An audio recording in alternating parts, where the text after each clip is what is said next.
You got cold? Didn't want to walk over here? Physics is more welcoming. I apologize to the video. This is going to be weird. Were any of you in this lecture last semester? Anybody? Nobody? Okay, good. So it'll be pretty much the same thing. But you guys don't have to worry about that because you haven't been here. So welcome to EPICS Professional Development Series. I'm Andrew. I think most of you know me at this point. This is Megan and David. They're going to help me out today.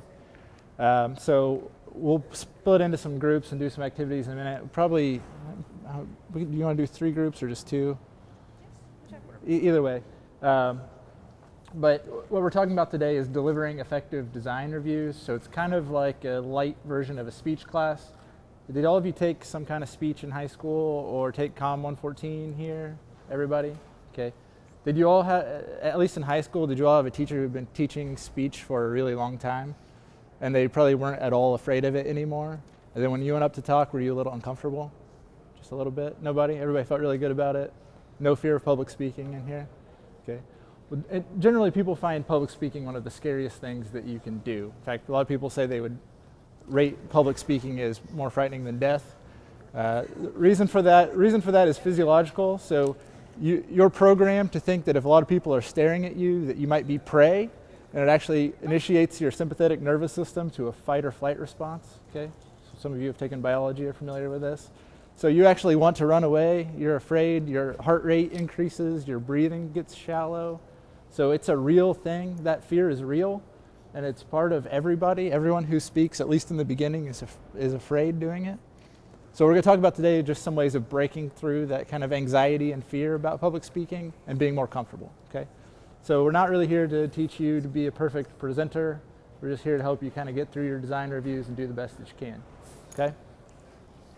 Cool. Has everybody got attendance sheet? Yeah. All right. Is everyone here alive?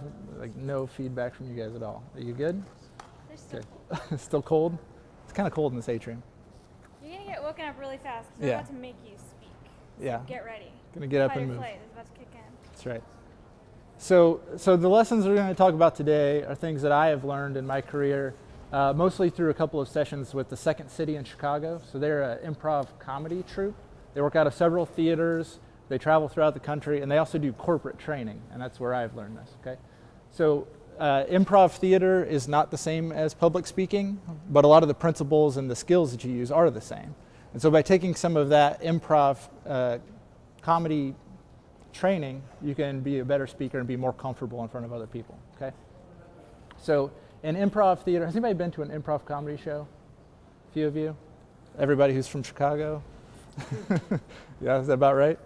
Okay, so improv comedy, usually it's like acting out a part of a skit in a play, except for there's no script and no story that's pre-made for you. So the actors create the story and the dialogue and everything that they do in real time in front of you. And so it usually ends up with some comedic effects because they're just creating up a story as they go, as you can imagine. It's like doing Mad Libs, but in front of an audience, okay? So in an improv comedy show, someone from the audience may throw out, let's say, the setting. It may say, we're under the sea.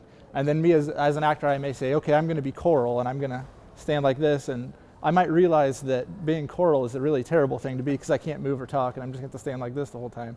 But my team may use me as a prop and work around me. And they're going to create and do these things as they go, okay? Does that make sense to everyone? So there are really 2 rules of improv comedy. The first rule is don't judge yourself, okay? So everybody, when they go to do a speech, you're thinking about yourself and you're internalizing. How do I look in front of people? Am I doing a good job? Are people interested in what I'm doing? And it's all about yourself, okay? So the first thing I would suggest you do is break that cycle, okay? So when you're going to do your design reviews, don't make it all about yourself. Make it about your audience, okay? You're there to serve them and provide them something, okay? You've been doing work. A lot of times your community partner will be there, and you're here to say, look what I've done for you, right? I've done all this work for you. Or you may have design reviewers in the room, like engineers, and you're there to say, here's the work I've done, help me do better, okay? Help me move this forward.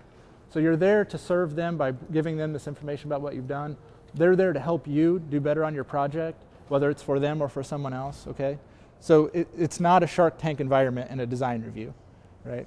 You're there to do better, and they're there for the same thing. When you get into your professional reviews, when you leave here and you become an engineer, you're standing in front of a board of directors.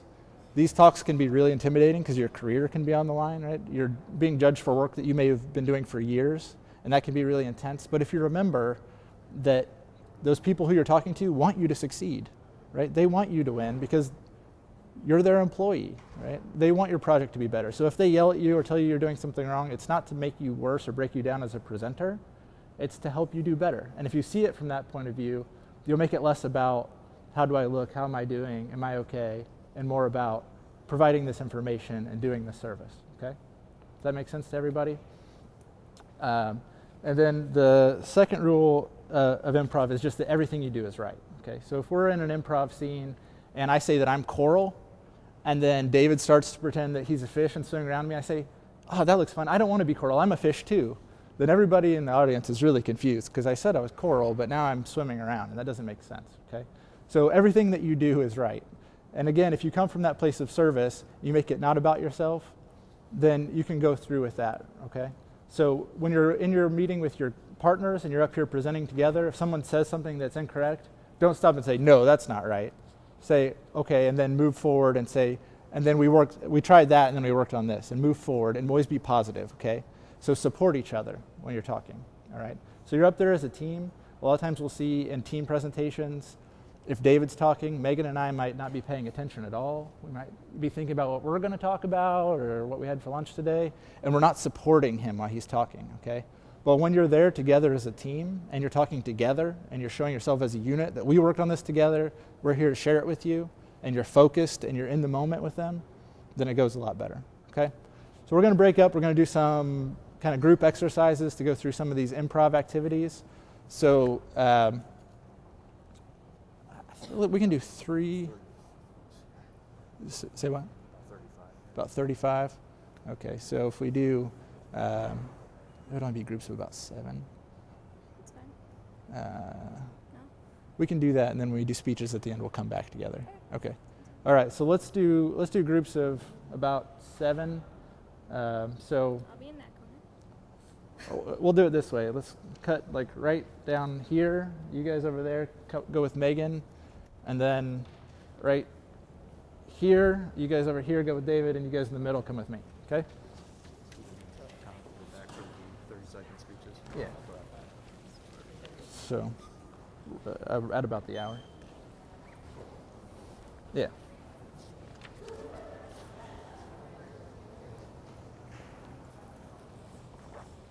I'm Andrew again, so you'll be in my group today. I apologize.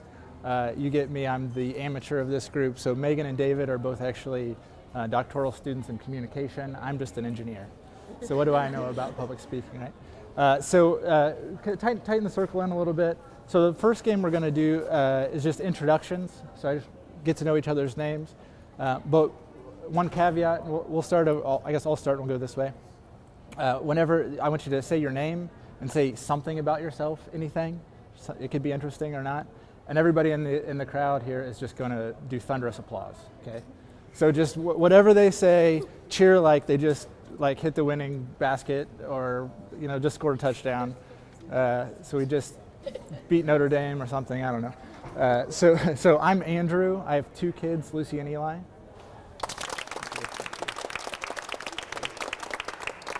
I'm Megan. I like cats. Yeah.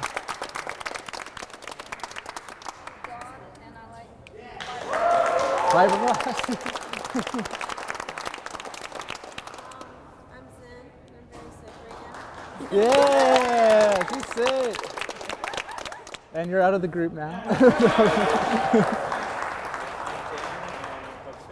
Cubs fan, yeah. Cincinnati. I thought he was going to say Reds fan, but yeah, all right, Cincinnati. I'm Jenna and I'm in choir. All right, and choir.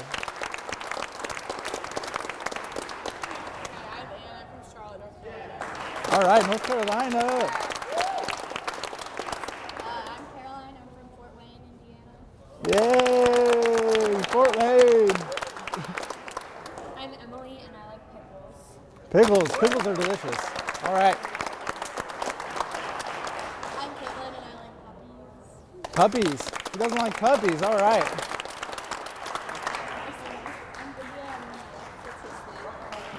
What's up? I'm Krina, and I really like chocolate. Yeah, chocolate. All right.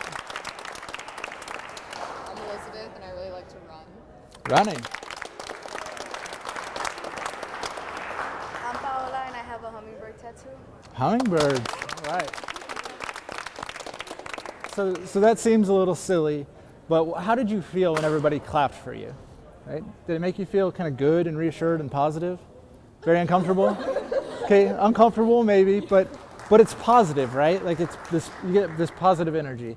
I want you to just remember that stupid, pointless positive energy, and when you go to do your presentations, just put yourself back in that moment, right? So you go up in front of everybody and imagine your audience just applauded at you as soon as you walked up there. And that'll give you that positive feeling right off the bat, so you can put away all of that negative, nervous energy that you have and go right into this positive feeling, okay? Does that make sense to everybody? Okay. And again, remember you're there, come from a place of service, okay? So if you're there to serve your audience, they will do that for you. So the next game that we're gonna do is called Zoom, okay? And Zoom is just all about being in the moment, being there with your fellow presenters while you're there, okay? So if we're all doing a speech together, we're not off in space, we're there together, unified team. So it also really helps you when you're answering questions at the end, because you're kind of sitting there thinking about how did it go and what did we do, and then you get answered a question and you're not really fully there with your team, or you think someone else will answer it. Being in that moment helps you really focus, put all your energy into what you're doing. So Zoom is a really simple game. You can't screw it up. So basically, we're going to start with one motion and then we'll add it in as we go. So you may want to open up just a little bit, those of you who are really snuggling. So Zoom, you just simply go like this, Zoom, and then you're going to do the same motion, say Zoom, and pass the Zoom all the way around the circle. Okay. All right, go. You gotta say Zoom. You gotta say Zoom.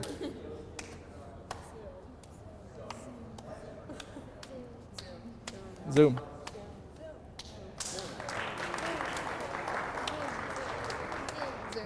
Okay, very good. So now we're going to introduce one little change up in Zoom. So now you have two options. You can Zoom or you can say reverse. Okay. So if you're going to do reverse, you got to do a nice like jump stop, say reverse, and put your arms up. Okay.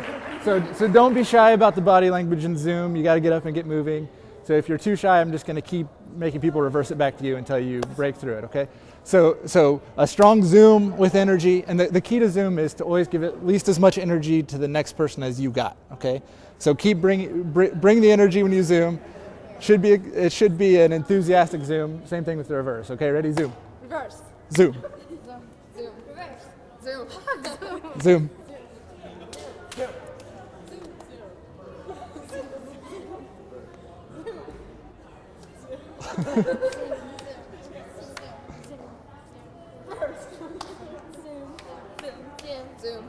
Nicely done. Okay, so now we're going to add in the next little wrinkle into Zoom here. So you see, you have to start paying a little bit more attention when it comes back to you. You think you know what's going to happen, but you don't. So the next one we're going to add is skip. Okay, so if you could do a skip, you're doing like an old granny jump shot over the top of the next person, right? Okay, so she zooms to me and I say skip, and I'm going over the top. And then she's going to do some stupid gesture because she thinks it's coming to her, but it's not, okay? But if you're in the moment, you won't make that mistake, okay? So Zoom.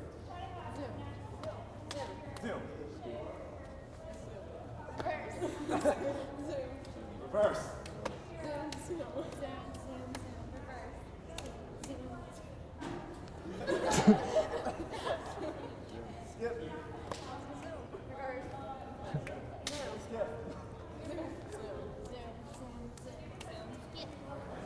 Very nice, good. Okay, so the next one we're gonna add in is a pass, okay? So keeping with the basketball theme, this is just a nice bounce pass across, well, I guess chest pass. If we bounce it, it might be weird. I'm down here. Nice chest pass across, and I'm just passing the Zoom across. So she zooms to me, I say pass, nice loud pass, step forward like you're coming out of the triple threat position here, gonna pass it off. Okay, ready? Zoom.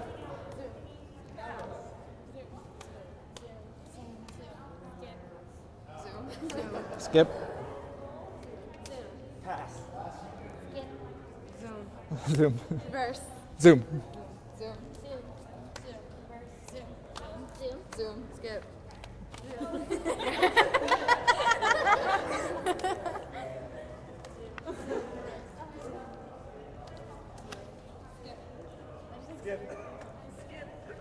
Skip. Zoom. Reverse. Pass. Okay, very good, very good. So you guys get the feeling. You start to see when it's come to you and you're like, this is going to be awesome. I'm going to pass it, and then you get skipped over, or you see someone who it comes to them and they get reversed right for them and they're still zooming, right? You're not in the moment, and you got to put yourself in that moment. Okay. So bring that when you're in your speech and you're up there with your team, even when you're not on and the Zoom is on the other side of the circle, keep in mind because it can always pass your way, all right? So be aware. So next thing we're going to talk about is just physical preparedness before you go into talk. So we tend to go sit down in the back of the room and maybe got our papers and we're looking through what we're going to talk about, and we sit really still and we're kind of nervous. And then you get up to the front and you've got like all this nervous tension and energy, and you get like the fidgety hands, or you're shaking, or you get that low rapid breathing because you've got fight or flight response going on, and you're just nervous and you look nervous, right? So a couple of ways to break out of that, okay? So the first one we'll talk about is just getting some of that energy out, right? So bottling yourself up in the back of the desk is maybe the worst thing to do. So you know you've got to talk at some point. Before you go into your talk, just go out in the hallway, pace around, just shake it out, like move around and get some of that nervous energy out before you go in, okay? So don't sit still, because you sit still, you bottle yourself up. So get out. There's always the mental aspect and the physical manifestation. So just get the physical manifestation out before you ever go in, right? You'll shake much less in your talk if you just like look like a goofball, go back in the bathroom or something and just be like, ugh, I gotta go do a talk, and just shake it all out, okay? So move around, pace, get up, do whatever you like to do. Go for a run 15 miles, then go in and give your talk, and you'll be too tired to be nervous, right? Right?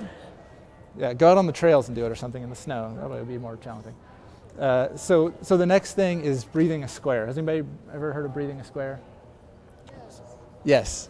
So it's very simple, but it works very well. And it seems kind of silly, but the company I worked with before I came here, our global vice president told me he does this before every talk he ever does. So this isn't an amateur move. This is a professional speaker's move, and it sounds silly, but I swear to God it works. I still do it before I give every lecture that I do, at least a couple of times. I probably do it 15 minutes before I go in, and I do it right before I walk in. It's called breathing a square. So it's super simple. You just breathe in for 4 seconds, and then you hold your breath for 4 seconds, breathe out for 4 seconds, and then hold your breath for 4 seconds, okay? Now that last hold your breath is really weird because you breathed out all of your air, and then you're sitting there with none, and it feels strange. But what it does is it breaks that parasympathetic or that sympathetic nervous response. So all of that fast heart rate and shallow breathing, you just break through all of that and you calm yourself down, okay? So anytime you feel anxiety, any time in life you feel anxiety, it works. But before you go in to do a talk, everyone has anxiety. If you guys will admit it or not, you do. So we'll do it together. So you just breathe in for 4 seconds, hold 4 seconds, out, and do it. So let's do it together. Ready? Breathe in, 2, 3, 4, hold, 2, 3, 4, out, 2, 3, 4, hold, 2, 3, 4. So you guys feel kind of like your shoulders relax a little bit when you do that, okay? So one thing that a lot of therapists tell people who have anxiety is just to stop and focus on your breathing from time to time. Same thing with meditation. Buddhists do this, right? It helps you break out of whatever is in your own mind and just focus on your breathing. So just do that before you walk in the room. You can do it while sitting at the desk before you go up to talk. No one can tell you're doing it. It just looks like you're breathing. So it's a simple way just to kind of reset yourself. So next thing, some of your kind of body language when you were presenting. We all have a reset button. You don't realize it, but it's something called your confidence spine, okay? So if you imagine that you've got a string tied to the top of your head, and then you just grab the string and pull on it, your head will come up, your chin will come out a little bit, your chest will come out a little bit, and that's your confidence position, okay? You'll always feel better if you do this. So in the middle of a speech, especially if you have to talk for a while, like if you're your team lead or you're just in the middle of a long section, you might feel like you're talking too fast, or you're getting a little bit anxious, or you're not sure what you're talking about. And you're like, I've got to break this like anxiety that I'm building up. So just stop for a second. It's really subtle, no one can tell. Just don't put your arm over your head or you'll look like an idiot. But just pull your head up, okay? You pull your head up and it'll pull your shoulders back and your chest out, and it'll put you right in that position where you want to be. And then just let your arms come to your side. And that's a human reset button. It works for every one of us. We talk about having spine when someone is brave. That's what you're talking about, okay? So just pull yourself right up, put yourself in that confident, kind of proud position, and you'll feel a lot better. Because when you start to get nervous, you'll put your hands in your pockets, or you put them behind you, or you'll kind of slouch down. And when you do that, you're physically reinforcing that mental feeling, okay? So just break through that, pull yourself up in confident spine.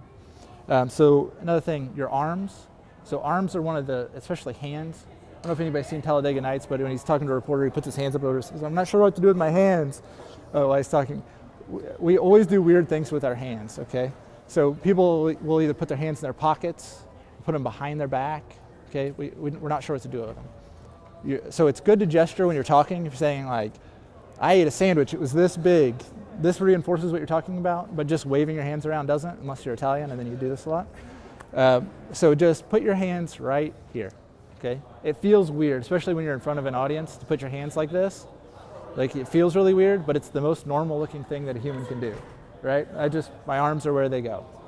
So try not to do any of these things. So one other body position thing, especially that women are guilty of doing, is to do hips, right? So I'm not sure where my center of gravity is, and I'm gonna kind of bend and do this stuff. Just put your feet shoulder width, your arms at your side, pull your confident spine, and just stand and talk, okay? So I tend to do this with my hands a lot when I talk, and I'm conscious of that. You guys will find things that you do. So depending on what you do, they can be really annoying. If you're like wrenching your fingers, that's distracting, right? If you put your hands behind you, that's distracting you. Because when you talk about confident spine, your chest comes out a little bit. When you do this, it's the opposite. You cave it in, and then you look like an evil villain. You're like, I'm gonna get that Peter Pan, you know? You're doing this kind of, like, you look like you're some kind of horrible monster, like crook who's plotting the destruction of the world. So don't do this, because it just caves you all into like a evil posture. So just confident spine, pull yourself up, and just speak naturally. And anytime you start to feel like you're pacing or you're doing something odd, pull yourself right back in that spot. So our design reviews, we're usually in a group, so it's hard to move around the room. But when you're speaking, it is helpful to take a few steps, especially when you start to get that nervous energy, like you need to move somehow. Take a few steps and then plant and talk, okay? And then you could take a few steps, like back the other way, and plant and talk.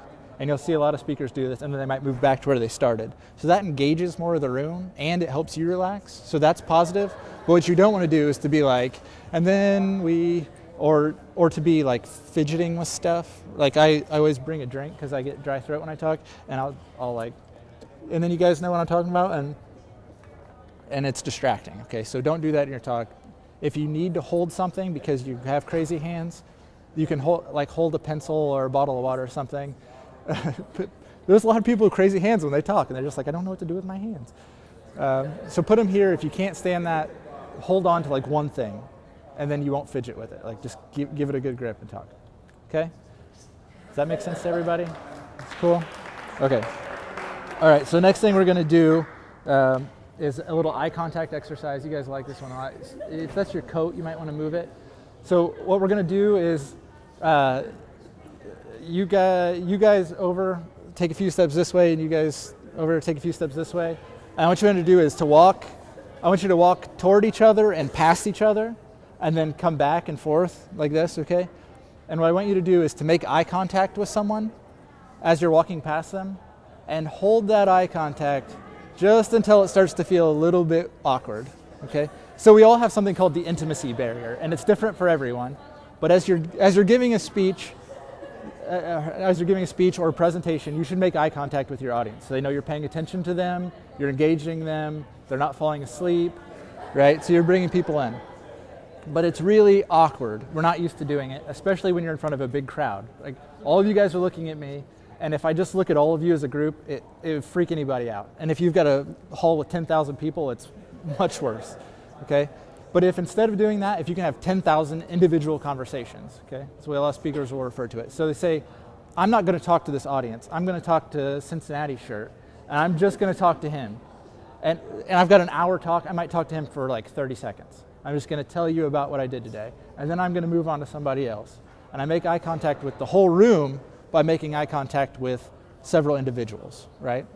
So if you just look at the group, you won't make any eye contact, you'll just get like, lots of people are staring at me. So instead of that, we're all comfortable talking to one person, usually, right? Especially if it's someone you know. So in the audience, if you have somebody you know, just look at them, okay? So pick someone out, talk to them, talk to them for a little bit, and then move on, all right?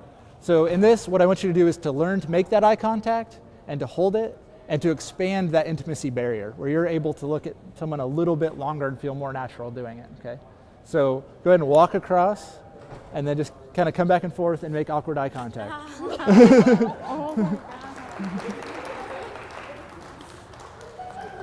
Keep going. It doesn't have to be so formal. You can just kind of Same person. mash around. No, like mix around. You guys are so strict, like just mill about. It doesn't have to be so serious. just mill about.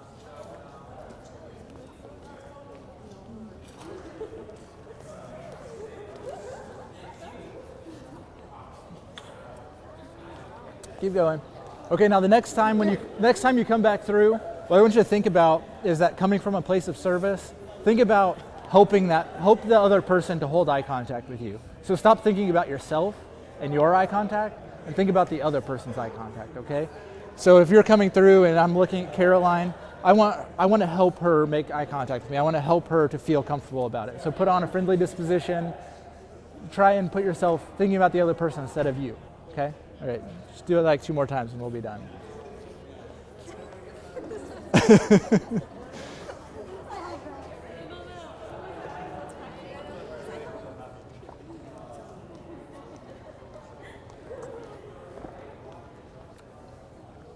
Is that good? So how did that feel compared to the first time? Like I can, when I'm talking to someone, I can make eye contact, but when I'm listening to someone, like I don't know if I should like keep looking back at them. Yeah. If someone's looking at you, it's pretty appropriate to look back, yeah. But what if it's like a really long time? I mean, Or just like there comes a point where you hit an intimacy barrier, and the speaker's intimacy barrier may be larger than yours. So they may be able to withstand staring at you for a really long time while it makes you uncomfortable, like that, see? Okay, does that make sense to everybody? All right, so we can head back over to where you guys were sitting down and try and pair up in groups of 4, okay? Groups of 4.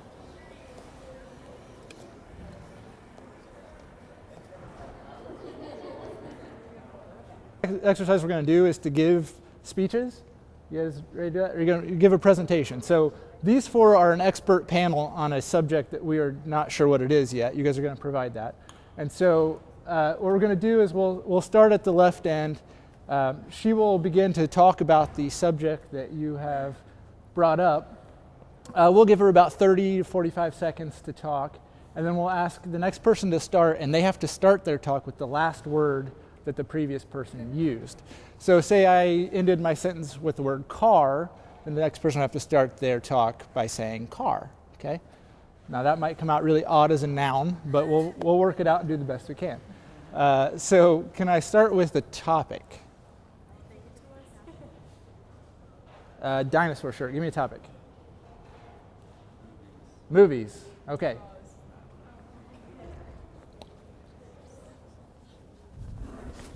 All right, ready to go.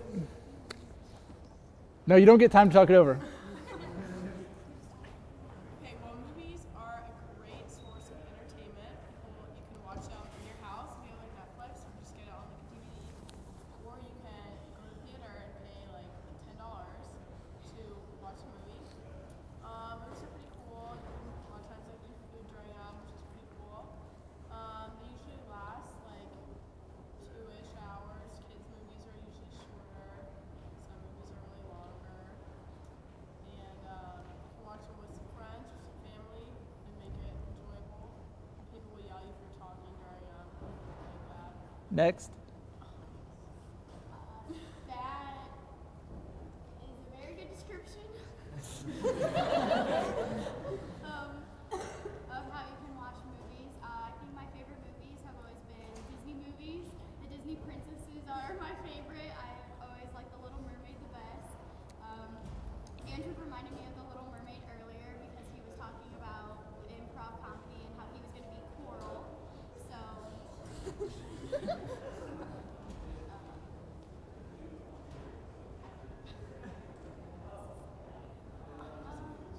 All right, next.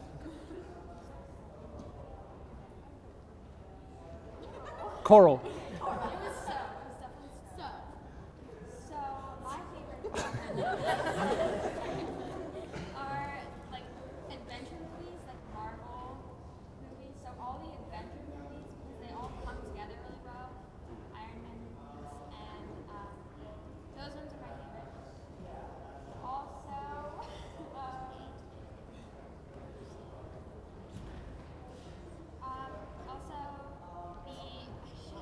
Next. The best movies are Pixar movies because cartoons are fabulous, and who doesn't like Pixar? There's Nemo, Finding Nemo, and Monsters Inc. And they are just great movies to watch with your family because they're PG.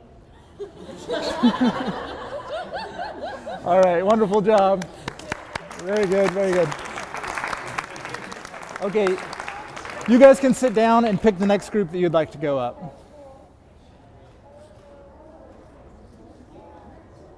You guys go ahead and nominate another group to come up.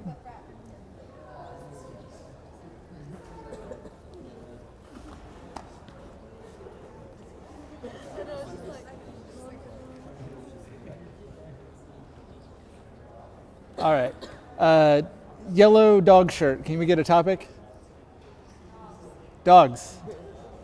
You guys can come forward a little bit. You're really far away. Okay, there you go. Alright, so dogs are great companions to have. Yeah, very loud. They are very loyal. That is one of the better aspects of dogs. A dog will always be excited and happy to see you when you come home from a long day of work. I personally know that my dog follows me around the house everywhere and won't leave me alone.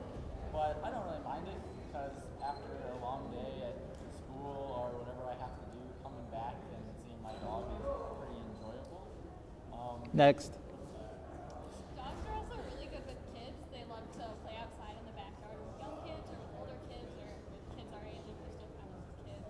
I know personally I never had a dog, but my grandparents had a dog, so I'd always go to their house, and even though he was bigger than me, I'd take him outside to go for a walk or to play catch in the backyard or just roll around in the grass. Next. Um, Grass. Grass is not good for dogs to eat. It can hurt their stomach. The good thing about dogs is that there's lots of different breeds of dogs, so it can. A lot of people can relate to a lot of different types of dogs. You have a lot of choices, so you don't have to stick with one type. If you like big dogs, then you have a lot of choices there. Next. There. There are lots of different kinds of dogs, as my companion was talking about earlier. Unfortunately, my childhood was robbed. I didn't have a dog because my parents didn't want one. And so we had little rabbits who just kind of flop around and really don't do anything. They're kind of useless and actually really a pain to take care of. So we should all get dogs and do things like adopting them from humane societies and do a good work for the community and give them a good home and get them off the streets. Great job. Very good, very good. All right, guys, who's coming up next? You guys over here? Head on up.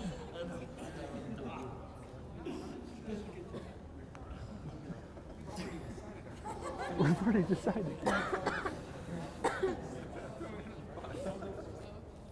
You want to give a topic? Spaceships. So, spaceships are really amazing. They can take you to places like way, way far away from here. In the United States, we've built some pretty cool ones. There's these guys they went to the moon. Neil Armstrong and all his buddies. Yeah, they were like much really cool missions. And so yeah, then they upgraded to the space shuttle. Next. And that was really nice. Shuttle. Space shuttle. Shuttles are pretty cool. I know that if you've ever seen Gravity, or that movie, that's pretty cool. Or Interstellar, the shuttles that they had in there, that was pretty awesome. I like Star Wars, when they have the cool different shuttles with that. We're not quite to that design aspect yet, but maybe one day we'll eventually have shuttles that we can nice X-wing. Next. I used to like Star Wars a lot, and I thought those X-wing plans were pretty cool. That might be what inspired me to be an aeronautical engineer. All the vehicles in Star Wars. Maybe one day we can learn something like that. I don't know what else. You're an aeronautical engineer. How do you run out of spaceship material? Next. Airplanes are a great project to work on, and with an education from Purdue, you too could work with airplanes. Purdue is a great leader in aeronautical engineering, and it's put the first man on the moon, Neil Armstrong, and you could be another one on the moon. Fantastic. All right. All right. Very good. All right. You guys in the back, come on up. Yep, come on up. Nope, too eager. Sitting against the brick wall. Topic?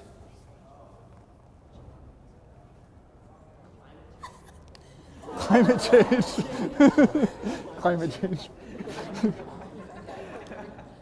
Alright, so there are many misconceptions about global warming and what it does to the climate. A lot of people think with global warming that in general the climate will be hotter in most places. However, it is mostly proven to influence drastic climate changes in either direction. So in some climates it's gotten more cold in winters and hotter in the summers. So with longer winters and even worse summers. Another thing associated with climate change. Skip. Next. Sorry. We're not playing Zoom. There are a lot of things that we can do to decrease the effects of global warming, including working on cleaner, more efficient forms of energy. A lot of the things that SSC is working on too, things like using less carbon emissions, more solar-powered and cleaner versions of energy. Next. Energy can also come from like windmill with the little turning things. You could also use your bike more often as opposed to driving the car. You could also stop smoking.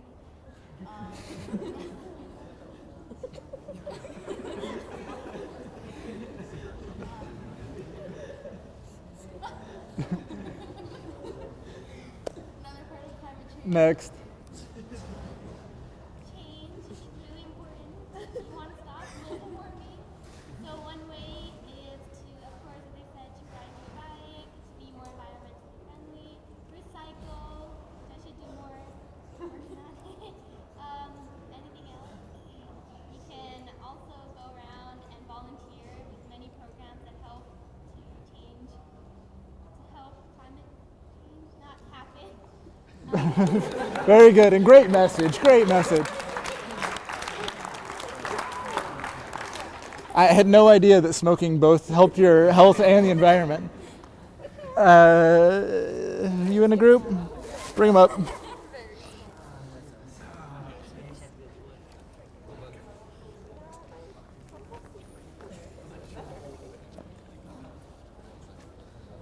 you give us a topic? You. Yes. Doors. All right. Doors? The doors or doors? We'll let them interpret. And go. Like open and close? Up to you. Doors are really great for keeping people inside and outside. Depending on what you want to do with them, they're also great for keeping cold air outside when it's the winter time like it is now. Doors are also useful for protecting yourself. If there's somebody outside who's like going to rob you or do other horrible things, then you can keep them out by using a door. Doors are made of a piece of wood usually. Next. And then Wood. There are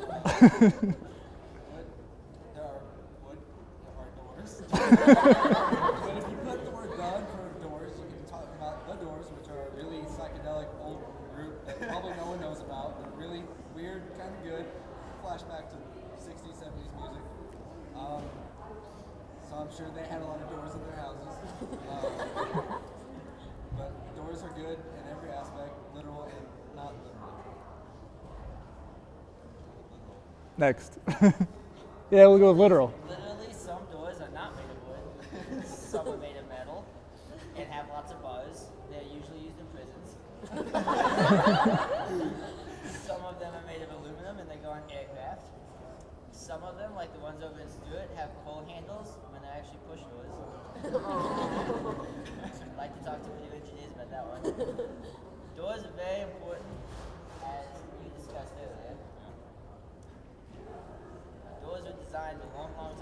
Next. Change my sense. I'll go. Sense. Or sense, yeah. Since doors were created, we've been able to build thousands of buildings with thousands of doors. Have doors made of styrofoam. They don't do very well. We have all kinds of doors. Some doors don't even have doors. They're just arches. You can make 1,000 things with a door.